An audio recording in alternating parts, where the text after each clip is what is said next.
ายุเฮอริเคนขั้นสูงสุดมีเส้นผ่าศูนย์กลางครอบคลุมอาณาเขตกว้างใหญ่กว่า 800 กิโลเมตร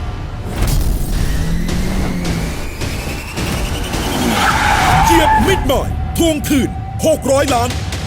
ใน The Hurricane Heist ไม่เพียงแค่พายุลูกยักษ์ที่จะบีบหัวใจคนดูให้เต้นระทึก แต่ฉากไล่ล่าแก๊งโจรกรรมที่ปล้นเงินก้อนโตจากกองคลังถึง 600 ล้านดอลลาร์คืองานถนัดของผู้กำกับร็อบโคเอนในการอัดฉีดอะดรีนาลีนความมันโหมกระหน่ำใส่คนดูแบบโคตรสะใจ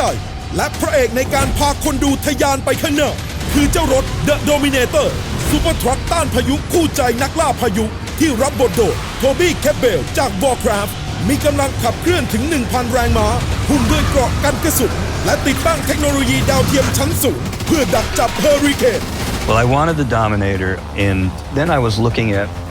like illustrations of tanks, of military tanks of the future, and some of the designs for future tanks were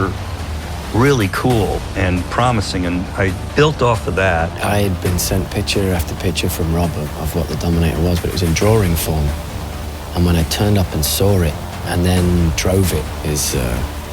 is phenomenal. In the end, we created this design of a very large vehicle, a real monster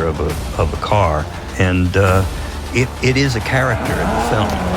ปฏิบัติการไล่ล่าแผนโจรกรรมระทึกโลกและการโจมตีของเฮอริเคนลูกยักษ์ที่พร้อมถล่มทุกอย่างเป็นหน้ากองในมือของผู้กำกับ The Fast and the Furious และ Triple X